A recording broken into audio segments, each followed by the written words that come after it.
Good afternoon, everyone. I want to welcome you to the AURP ROI webinar, the New World Order of Site Deselection. Doesn't that sound exciting?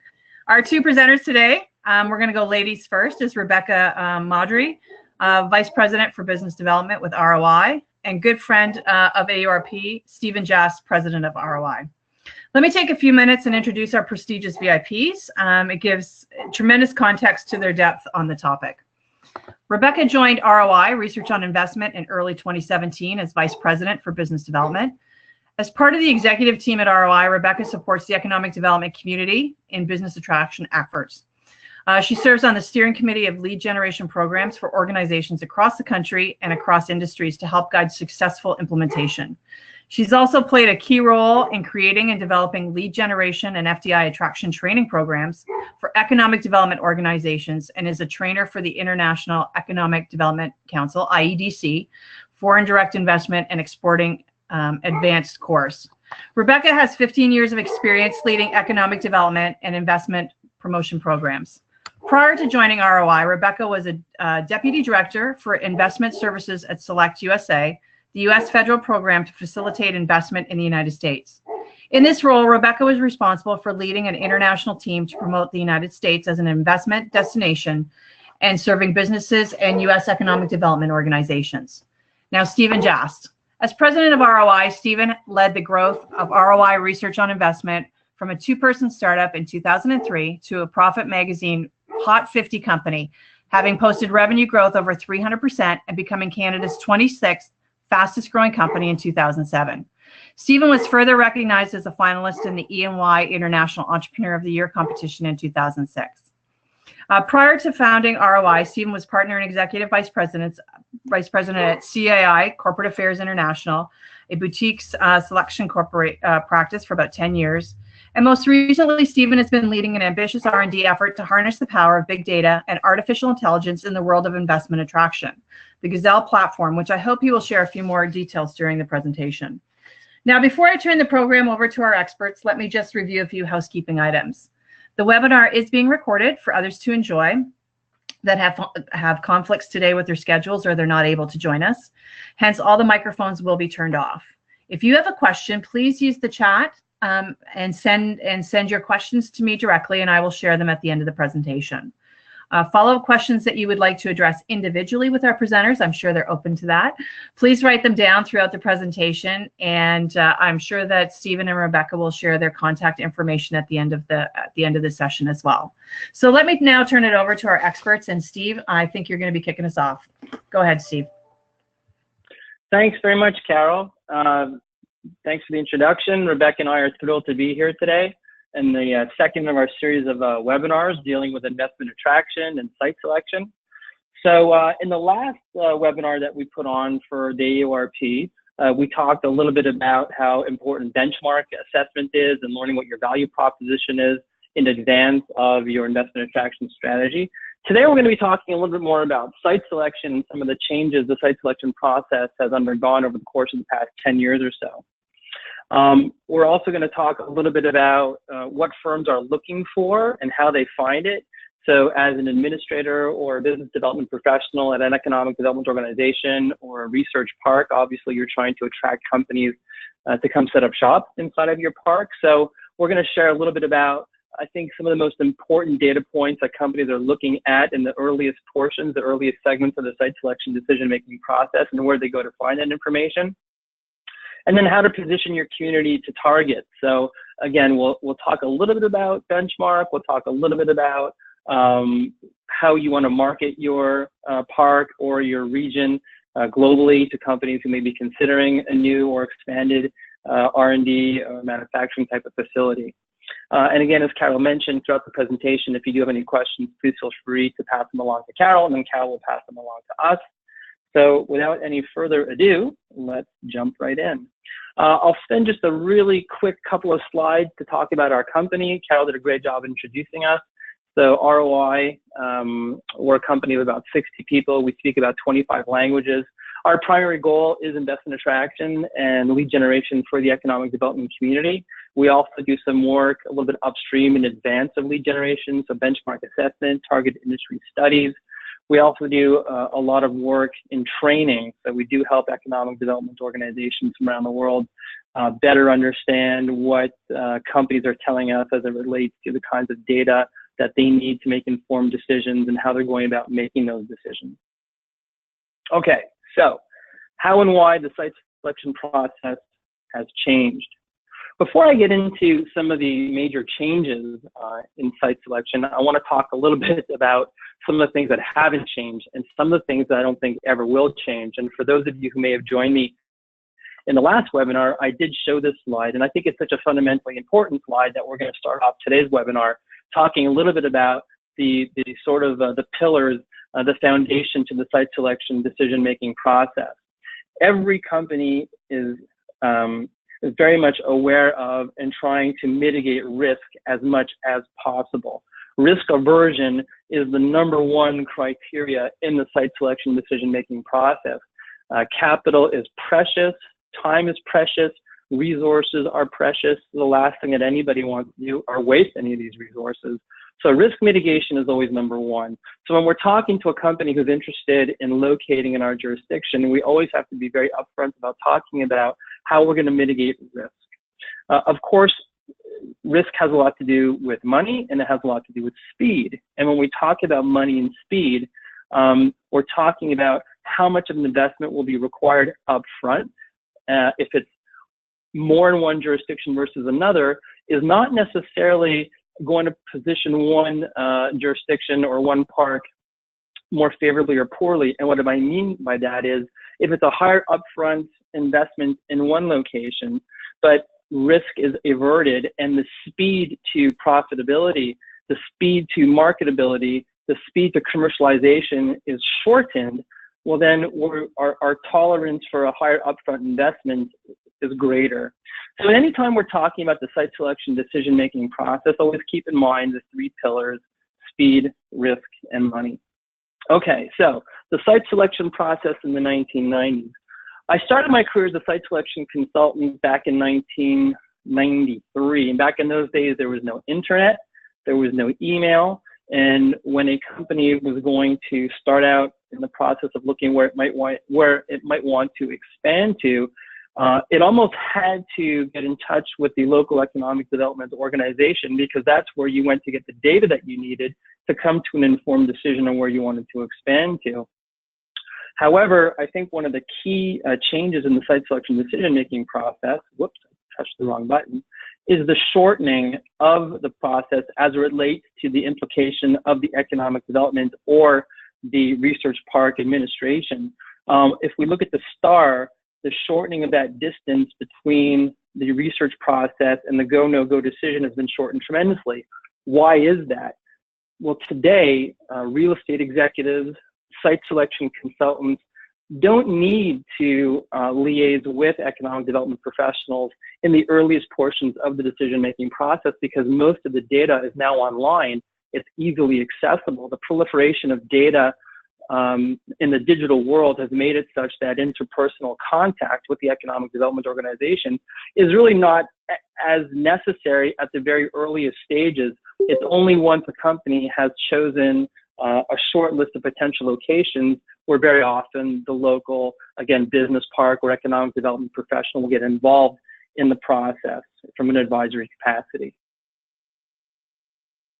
So at this point, I'm going to hand over the presentation to Rebecca, and then I will chime my 2 cents back in a little bit later in the presentation. So I'm going to pass the screen over to Rebecca, if you just bear with me. Okay, Rebecca Moudry. Great, thank you so much, Steve. It's an honor to be here with all of you today and focus on this topic. So let's just kind of continue this conversation and move into a little bit of data and really look at the numbers and understand what firms are looking for and how they're going about finding that information. So, of course, it's not just data that's changed the world of company site location. When we go back to that slide that Steve showed of speed, risk, and money, one of the most significant drivers for all of those today is a trained and relevant workforce. And that impacts costs, that greatly impacts the ability of a company to reach their market in a timely manner. And for that and many other reasons, kind of the world of site selection has changed. And this graph, this chart kind of points to that. So on the left-hand side, we see that previously firm recruitment was a primary driver of this kind of economic development wheel. And from there, communities or economic development organizations often looked then to bring in the right people for those companies that they recruited. And then over time and sometimes across generations, those communities would focus on quality of life and providing the people and the companies in their location with amenities and services. Well, that has completely flipped now. Really at the top of this economic development wheel, it's not necessarily the firm itself and recruiting those companies, but the people. So as available and skilled workforce contracts, finding and keeping employees is a huge cost issue for companies. So if communities have the right people, then the firms will come. Research over many years have shown that, that companies follow people and not the other way around. And often finding the right people and recruiting and retaining the right people starts with placemaking or quality of life initiatives. And from there, once the people are in place, communities and economic developers and research parks can go about attracting the right companies. So all of you likely have a real leg up in this process because of your access to trained and skilled professionals. So let's get a little bit back to kind of what firms are looking for. And really, the cold hard numbers don't lie. So in a survey that we conducted, more than 3/4 of site selectors told us that they don't reach out to EDOs in the initial phase of their research or when they're developing that long list of options. And when they do eventually make contact, they're actually checking out your website first. So the question is, are you sharing the right information and telling the right story? So let's hold that question for a minute while we look at kind of a converse survey of firms. So here we have the company's perspective in terms of their decision process. And it's very interesting. This first bullet reveals that most companies these days are not even using an outside consultant or a site selector. They're using perhaps inside resources or existing staff to do the research, to compare locations, and create lists of suitable sites. We also found here that most companies take 1 or more years to gather information and make a decision, but once they identify a potential location, most executives are reaching out to economic developers relatively quickly, within 3 to 6 months. And of course, most firms have a very narrow shortlist. Their shortlist is just 1 to 5 locations. So Rebecca, again, you need, sorry, yeah. Rebecca, can I interrupt? It looks like a couple people are having audio problems. Vanessa, have you identified the issue? Can you hear me? Yep. I don't see anybody other than Kim, but I muted her, so.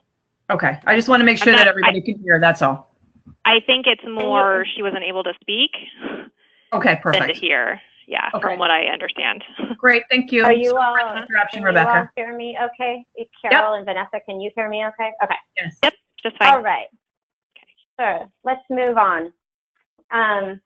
So this is kind of an interesting comparison of what firms versus site selectors say about reaching out to economic development organizations. So the first line indicates that firms, which are in blue, or the kind of top little bullet there, are much less likely to reach out to economic development organizations than site selectors. And if most firms these days aren't using a site selector, then this is kind of important information in terms of your own outreach and your own targeting efforts to, be in touch with the right firms at the right time.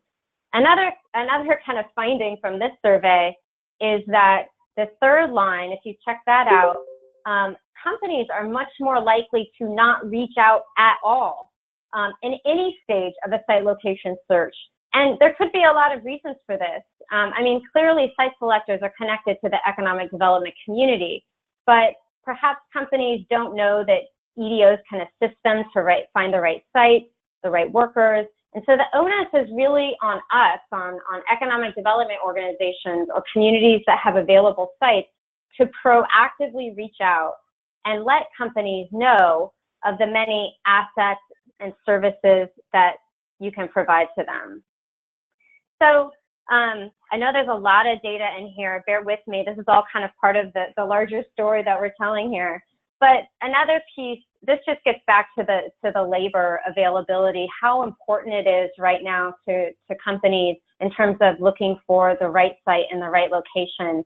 So this is a survey done just this year, and from 5 years ago, labor availability didn't even show up as at the top of the list as a reason for domestic relocation. And here we see that it's towards the top.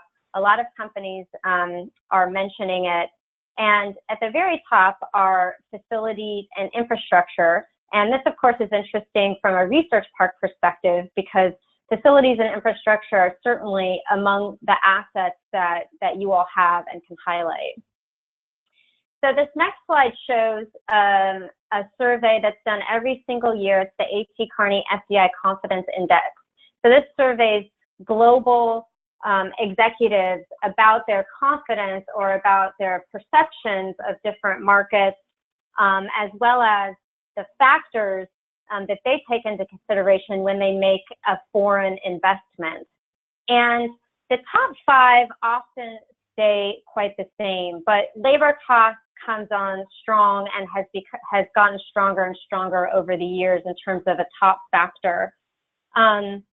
There is higher emphasis on regulatory transparency and lack of corruption. So these are just kind of interesting components to take into place when you're developing your message. One thing that is kind of interesting is that incentives isn't in the top 5 for any year that we analyzed here. So this is a topic that's often brought up, the importance of incentives, but in terms of global executives, it's not often a top consideration. And actually, I wanted to note that in this corporate survey on the last slide, incentives also was not in a top consideration for domestic relocation. What I've highlighted on this slide are, again, factors that are most relevant for, I think, a research park, the technological and innovation capabilities and R&D capabilities. So these are among the top factors. This slide is showing the top 14 from the 2008 survey. The full list is top 20. So clearly, these 2 factors are important to executives and can be highlighted by research parks. And finally, I wanted to pull out this information. This is a survey showing most useful features of an economic development organization's website. So I do find it interesting that while companies and site selectors say that incentives don't necessarily drive their location decision, it came out at the top in terms of what they may be looking at an EDO's website. So this helps paint a picture of the type of information that you want to make sure is available. So the top 5 are incentives, demographic information, available buildings and sites, workforce statistics, and comparisons to competitor locations. This, of course, is going to differ by industry, but what's most important is that you have this information up there. You have it clear, it's available, so that site selectors and firms, when they visit your website, can easily access it, and from there, potentially reach out. And a survey that we conducted with site selectors, we asked, what are your recommendations about how to increase your profile with site selectors? And their number one recommendation across the board was update your website. And finally, this is kind of a very interesting time series chart that show the leading sources of information that influence companies' perceptions of a location. So what I'd like to highlight here is that this top line, dialogue with industry peers, this has been an important factor since 1996, when I believe this survey was initiated.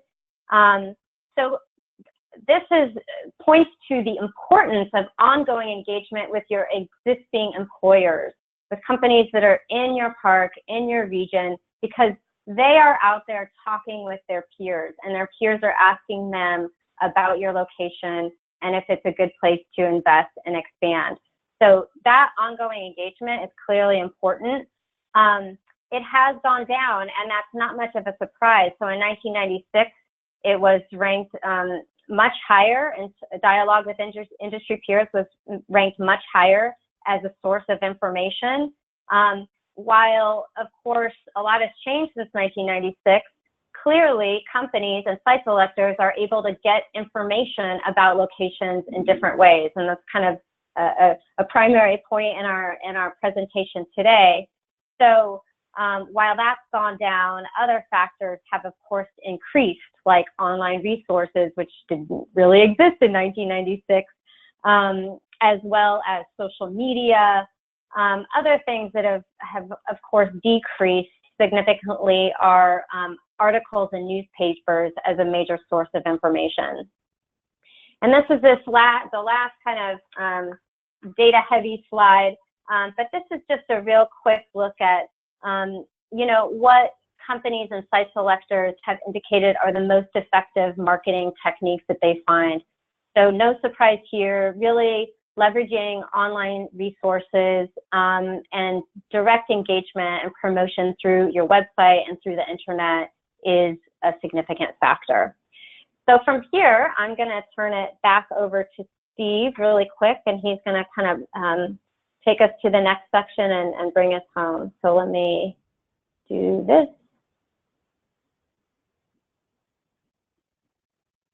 Okay, Steve, are you there? Yep, I'm here. Okay, let me get started here. Okay, thanks, Rebecca. So we're going to talk a little bit now about how to position your community, how to position your research park to companies, given some of the changes that we know have taken place and how companies are selecting the spots from which they want to operate. We're very big proponents of data, and again, if anybody has participated in the last webinar, we showed this same slide.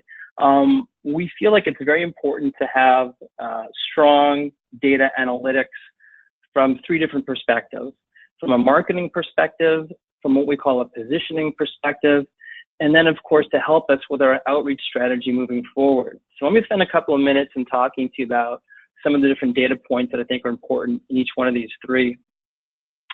From a marketing perspective, we like to talk about multi-touch outreach, and Rebecca spent a lot of time talking about how important it is to have a website that features data that's most important to companies, and obviously to keep that data refreshed. But a website is only as good as the different methods that we're using to drive traffic to the website and drive traffic to the various kinds of messaging that we want to deploy to companies that we think may be interested in setting up in our jurisdiction, in our business park, in our research park. So we talk about social means, and when we talk about social means, we want to know who's visiting our website, who's reading our messaging, who's reading our blogs, who's looking at our LinkedIn site. And by doing that, we get a better idea of our conversion rates. So which leads are converting to prospects, which ones of these prospects are converting into actual potential business development opportunities for us.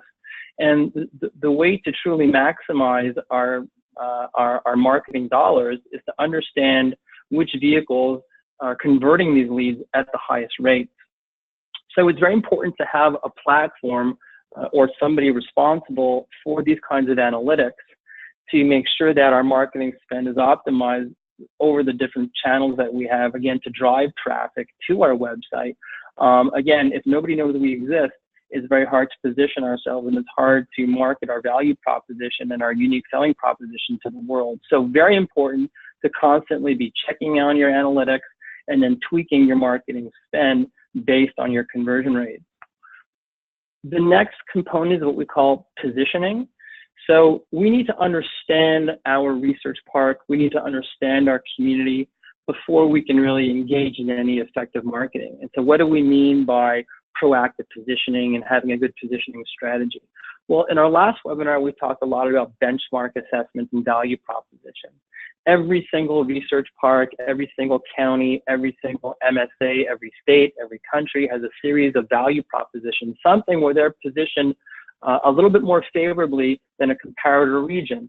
So these are the real strengths that we want to be marketing to the world.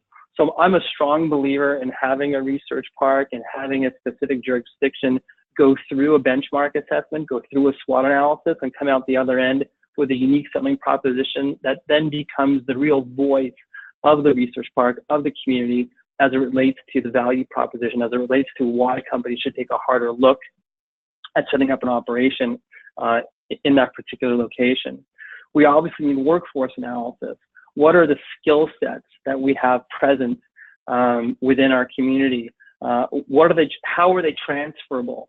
If there's one particular skill set that translates nicely into a different kind of occupation, if we're rich in a particular occupation, but those skills are transferable to one which we want to try and attract to our region, we need to understand that. Where's our workforce coming from? What are the driving times? Have we done a GIS analysis of our workforce? So given the competition as it relates for workforce, and given the incredibly low unemployment rates that we currently are seeing across the U.S., as Rebecca was mentioning a bit earlier, the driving force in site selection has almost become, attract the people and then we'll attract the companies, whereas it used to be, build it and they will come. So we need to understand where our workforce is coming from and how we can attract workforce. Industry trends and market research. We need to stay on top of the different kinds of assets that specific industry requires to thrive and make sure that we have those assets present in our communities. From a market research perspective, do we have a cluster? Do we have a viable market? Maybe a little bit less important from a research park perspective, but very often companies will locate themselves in a jurisdiction that has a large addressable market for products and services that they're selling, or at the very least, do they have access to a large addressable market that is interested in the products and services that they're producing. So very important to understand the addressable market as well as proximity to key suppliers of goods and services when a company is considering a particular jurisdiction. Important to have that data on hand. And then, of course, it's always great to understand our cluster. Is our cluster growing? Is there significant leakage in our cluster? Companies like to be located near like companies. So very often when a company is in its site selection decision-making process, it'll want to know if the cluster that the company operates within is growing, is it shrinking, are there other companies considering locating as well. So keeping an active eye on the status of your cluster is very important. So once we understand how effective our marketing strategy is from a multi-touch outreach perspective, once we understand who we are from a positioning perspective, we're in a very good position to execute a data-supported strategy, which would include, as we talked a bit about before, more effective multi-touch outreach, targeting better prospects, because now that we've done cluster analysis, we can see not only how our cluster is growing, but we've also taken the time to see where other clusters are growing. And in doing a benchmark assessment, we know the strengths and weaknesses of competitive clusters in other jurisdictions. Gathering business intelligence. What are the key drivers, motivators, barriers, and triggers to expansion of individual companies that we want to be attracting? We can then start our corporate calls, and we can start using different kinds of data platforms. So know thy cluster. A cluster is not strong without a strong supply chain. So we talked a little bit in the past slide about knowing where the key suppliers are of goods and services, the companies that you want to attract. That will ultimately be a question they will ask. So within a 1 day's drive, what does the ecosystem potential suppliers look like? Knowing thy cluster also defends against cluster leakage. So cluster leakage is when we have companies in a particular cluster in a particular region that need to go outside of that region for support in terms of products and services they need to continue their operations. So the benefit of knowing the buying and selling ecosystem, of knowing your cluster, is you can create better stickiness from a business retention and expansion perspective. We're better armed to keep our companies that we currently have from leaving. And of course, it'll work to help us attract companies, provide an attractive business environment for new investments. Data growth versus size. This is a debate that I have very often with colleagues in the world of investment attraction and economic development. I think that a lot of economic development and business development practitioners are always very interested in trying to attract big logos with prolific budgets, deep pockets, strong balance sheets. Of course, we all want that. But the point that I'm trying to make here is that diversification is also very important. I think that in having a blend of different kinds of companies within a prospect list, which includes large, well-established companies as well as growth companies, is very important. I read a statistic somewhere where something like half of the world's billion-dollar companies by 2025 don't even exist today. So it's always very important to keep an eye on fast growth businesses. And when we talk about fast growth businesses, we talk about sustained growth companies. These are companies that have 2 or more years of significant growth over a 6-year period. We also talk about gazelle growth companies. These are defined as companies that have combined annual growth rates of 20% for 5 years in a row, doubling in size every 5 years. These companies, when you average them together, typically represent about 3% of all companies in a given economy. However, they also represent over 60% of net new jobs in a given year. They also fight above their weight class in terms of R&D expense, capital expenditure, and because they're such prolific spenders in R&D, they're also widely responsible for a lot of innovation. So again, very important when we're targeting, not just to target the big guys. It's always nice to have the big guys, but also keep an eye out for the fast-growing smaller companies. Or you know, I'm going to correct myself. Gazelle and sustained growth companies does not necessarily mean that they're small companies. They can be mid-sized, they could be larger. By definition, a gazelle growth company isn't necessarily a small company. They're just fast growth companies. So how do we know if a company is a fast-growing company? Well, it's difficult, to be quite honest. There's no real easy answer to that. You know, people used to think that change in C-level staffing was indicative of a company on the move. If they're recruiting senior resources in non-traditional markets, this will certainly be a signal that the company is more interested in foreign direct investment. What we have seen is that strong employee benefits, pension plan growth, defined contribution growth, defined benefit growth are indicative of corporate expansion. Gary Kunkel Gary Kunkel wrote a study called the Virtuous Growth Cycle, which drew a direct correlation between pension plan growth and a company's ability to grow. And I think the thinking there was that employees who are compensated for helping the company grow learn a behavior, and they want to repeat that behavior to help the company continue to grow, so they themselves can also benefit from the growth of the business. And he measured this by looking at different companies' pension plan growth. We can look backwards also, and companies typically that have expanded physically over the past 5 years are more likely to expand moving forward. We can use different kinds of signals that are available today that weren't available years ago, such as job posting intensity. This is the measure by which a company is posting online for new positions. If a company has recently translated its website from one language to another, that would also be a clear indication that they're probably looking at entering a new marketplace. Certainly from a selling perspective, typically speaking, when a company is effective at selling into a jurisdiction, it will more often than not eventually set up some kind of operations in that jurisdiction as well. Patent applications, changed addresses, acquisitions, joint ventures. These are all obviously indicative of corporate expansion. VC funding also is remarkable from a perspective of company growth. If we see significant VC funding, then that company has been mandated by its provider of venture capital to grow the business. So it goes without saying that they will be looking to bring in new people and likely will need to expand their physical presence as well. So how do we find these companies? Well, there's all kinds of different heat maps that we can use. We'll give you a use case that I think is example.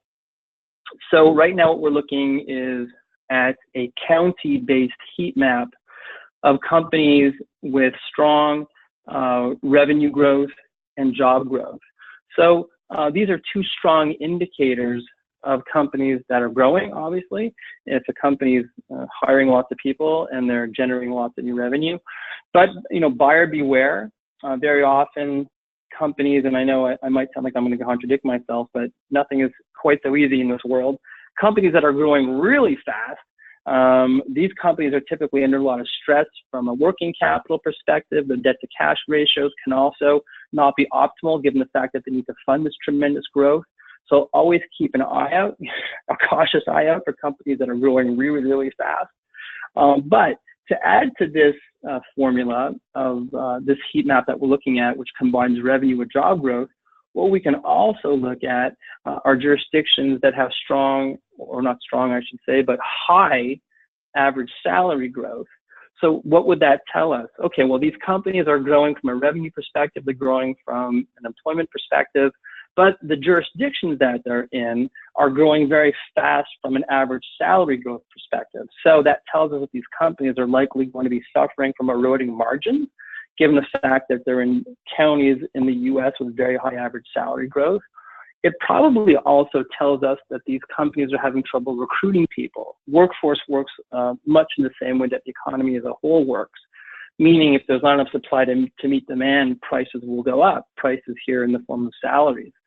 So from a recruiting perspective, from a messaging perspective, from a value proposition perspective, if we know that we're operating in a jurisdiction that has more competitive average salary growth, if we know that we're more competitive from a workforce availability perspective, then if these companies that are operating in these particular counties are expanding, they would be very sympathetic to listening to your case, given the fact that you have many of the ingredients that this company needs to thrive into the future. So those are some techniques from a site selection perspective that I would deploy in my targeting strategy.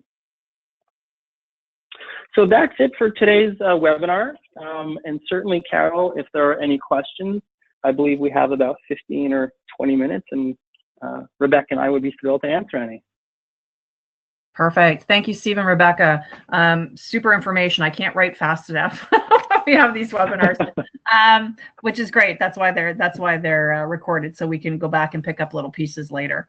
One of the things that I have a question. So one of the shocking stats that I picked up on this time was 68% of companies do the site selection themselves. I know that we are, fascinated with the Site Selectors Guild and the site selector profession. How do you suggest that and we put a lot of effort into that. One of the things that you say in regards to that is that we should be doing outreach to companies conveying our assets of our parks and our districts.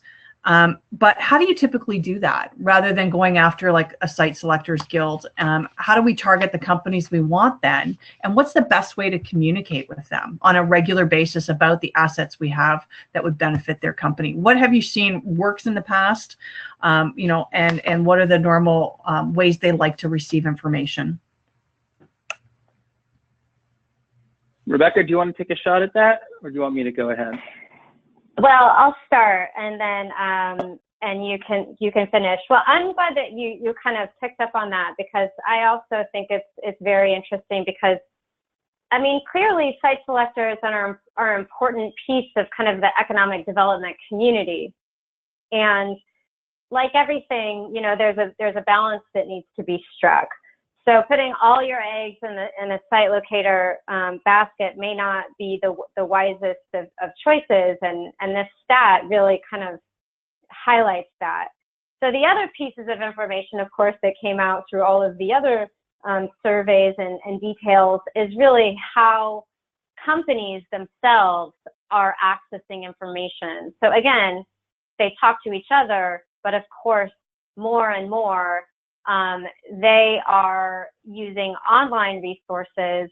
And I think many of them are kind of really wading through the site selection process themselves. Companies often do not have a lot of experience in doing their own site selection. Some do. Some have multiple sites and they have a team and a system in place to do that.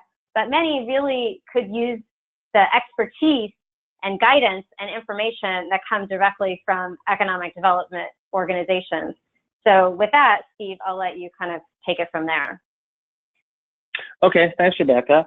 I think, Carol, part of your question was how to best communicate our messaging to companies. And when we looked at the numbers over the course of the past 15 or 20 years that Rebecca showed us, I think a few of them have stayed pretty constant. So many companies and site selection consultants will start their search online.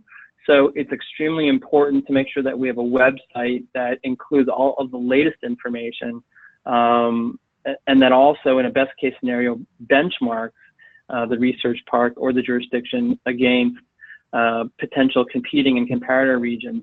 So very often what we'll see on an economic development website is a section that's clearly labeled site selection.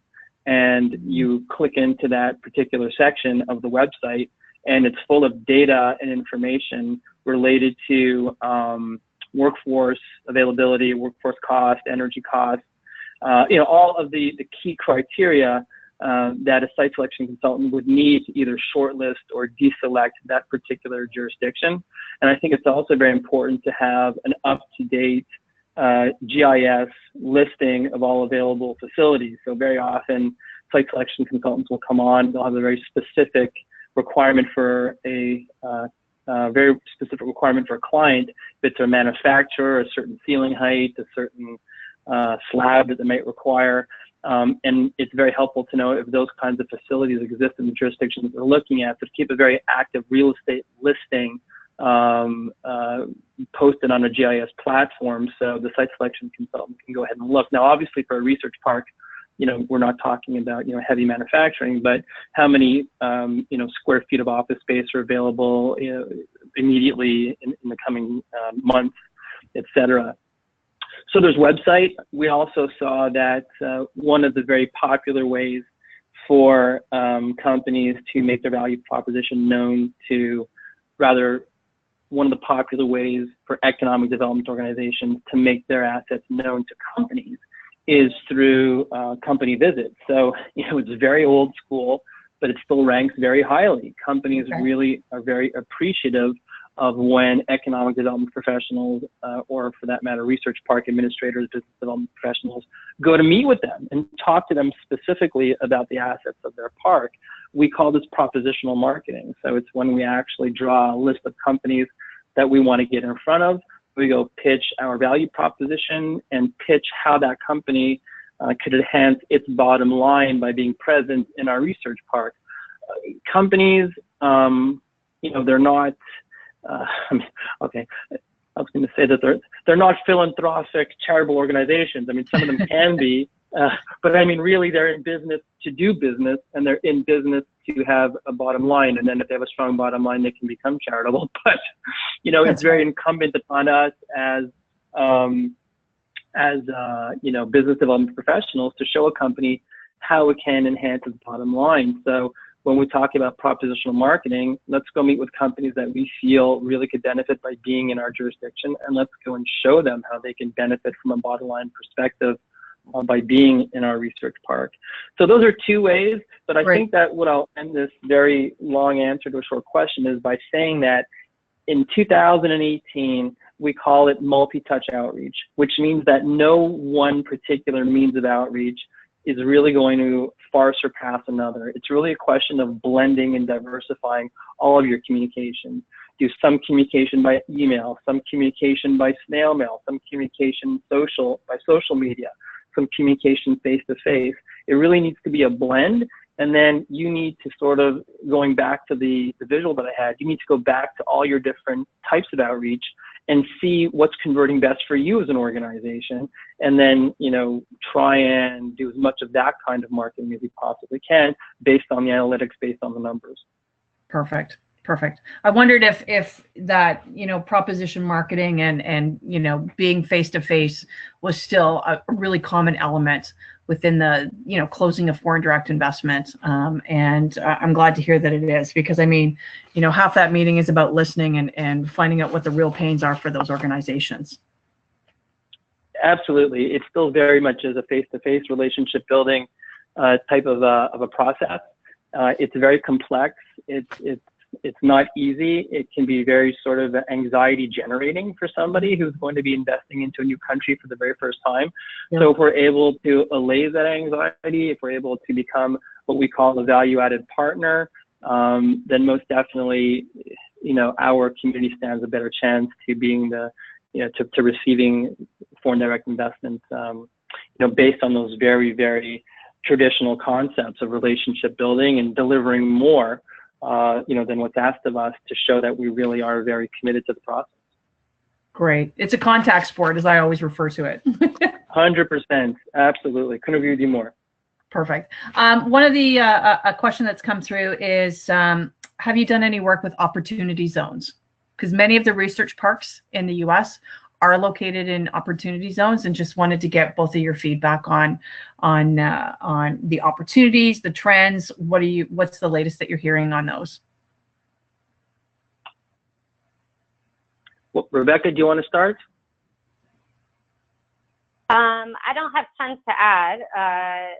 So I'll just say I'm familiar with opportunity zones.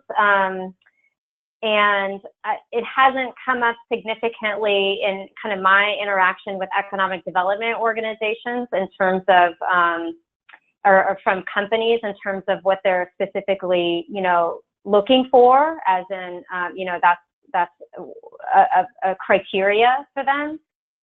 But clearly it's an asset that can be communicated, again, because of the benefits that they offer, potential, you know, cost savings and others. An asset that can be directly and clearly communicated to companies, you know, keeping it simple, how it translates to a benefit directly to the firm. Good idea. Right. Well, I think that the main, sorry. Go ahead. Well, I think that the main benefit of the opportunity zones is tax related, right? So there's a tax incentive for investors to reinvest their unrealized, right? So, I mean, I don't know how well the opportunity zones have been marketed, quite honestly. I don't hear opportunity. I mean, you know, I'm familiar with the concept. I'm familiar with some of the tax relief, but it has not come up in the mainstream conversation, you know, for a lot of the work that we've been doing. So I think that the opportunity zone concept is a strong one, obviously. But I can't say that it's really front and center in a lot of discussions, to Rebecca's point, that I've been having in the recent past. I mean, given, you know, in all honesty, it only really came into effect as of 2017. Yeah. So perhaps it's going to take a little bit of time for companies to become more familiar with them, which perhaps is the point. It's a buzz right now. Yeah. Yeah. Maybe maybe it's not much past buzz at this point. I don't even know if it's all been finalized, but I know that there's lots of conversations around that topic. I know that at the international conference in College Park, Maryland, that we're going to be having a couple of sessions on the opportunity zones, because it is this mystery entity that we know should be an asset, but we don't know how to leverage it at this point. And so I was just wondering if you guys had anything to add to that. No, and they're very spread out as well, right? I mean, they're sort of all over the place, the opportunity zone. But I think definitely that. Oh, sorry. Go ahead. No, Rebecca, go ahead. Well, in terms of leveraging it, I mean, clearly these are, opportunity zones are kind of a repackaging and kind of some new components, but these are not the first zones that have been out there, right? There's empowerment zones and there were hub zones. And so I think the question, are there good examples of how the benefits, the direct benefits of those and other, tax credits, certainly companies and organizations that are in the know that use this, they get it. And so they will kind of seek those out. But many firms do not know and do not understand, and it's complicated. And so, what are and probably the annual conference will highlight this. What are good examples of translating, this kind of long, program and requirements and application process? How can you take that and essentially be the translator for the company and help them, identify assets that fit with what they're looking for and benefit because they can locate in a zone. So that's the key piece, I'd say. I also think that a lot of the opportunity zones are, and correct me if I'm wrong, Carol, but I think they're mostly economically depressed regions that can benefit from status of opportunity zones. So I think a lot of them probably suffer from, maybe not having the best of assets or the best of infrastructure. Now, I don't know that for sure, but I'm just putting it out there right now that I think that was really the goal, was to spur on development in these opportunity zones because they were the zones that needed it the most. Yeah, and there's hundreds of them. I mean, I think almost every community can spin, how an opportunity zone could benefit them in some way. So, and there's hundreds of them that have been tagged. But I agree with Rebecca that it's how do we translate that into a direct benefit for the companies that we want to attract to our parks and to our community. Last final words. We're coming down to the wire. Is there any final comments? We all want to know about Amazon HQ too, and you guys are in the industry. And is there any thing that you're hearing in that way? I do have some clients that are finalists. I will admit that, and I have been asking questions, and nobody's telling me anything. Really? And I've asked them very well. They've all had to sign non-disclosures. But all I can say from asking the questions is that I've asked, has there been any, have you been told that you're no longer under consideration, or that there's been, another round of sort of, cuts that have been made, and I think that information is at a premium right now. Really, to be quite honest, as much as I've asked, and yes, I do have a number of clients who are finalists.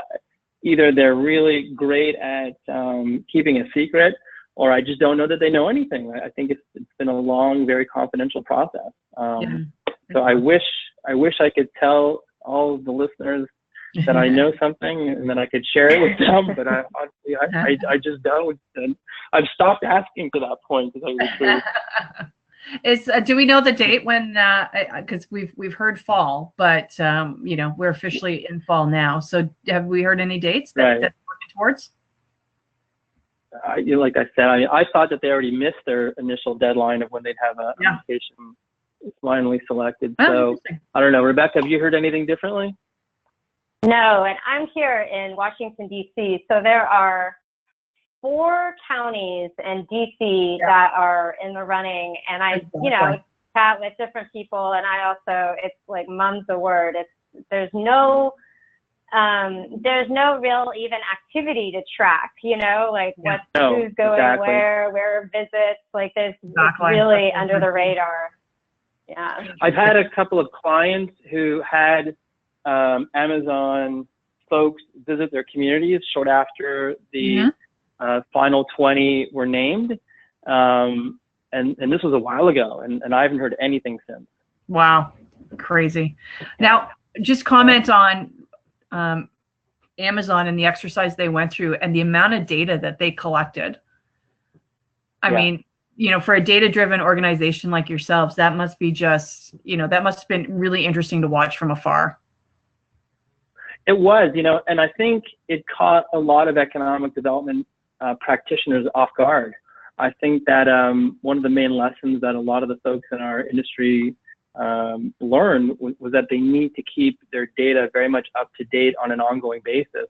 Again, I know that I have some clients who were really scrambling at the last second to pull the kind of data together that Amazon requested. So yes, everybody has basic data, some basic infrastructure data. Everybody has workforce data, but the kinds of questions and the kinds of more involved and intricate data that Amazon was asking for, I think a few of them struggled with. Ultimately, they were able to put it together, but I think the main lesson learned was that, we really are in a data world, and we really need to make sure that we have somebody on staff, or at least that we have, somebody keeping that data up to date and keeping a finger on all the different kinds of all the different kinds of data that are becoming more and more available. You never know what you're going to get asked. That's right. That's right. I think we're officially hit our mark on time. There's a few more questions out there. I'm going to recommend that people email you both directly, Steve and Rebecca. But thank you very much for your time today. And we also look forward to having you, Steve. I know, Steve, you're going to be at the conference with the session. So we look forward to you expanding on this series that you've been presenting and working with AURP. Thank you, Rebecca, and thank you, Steve.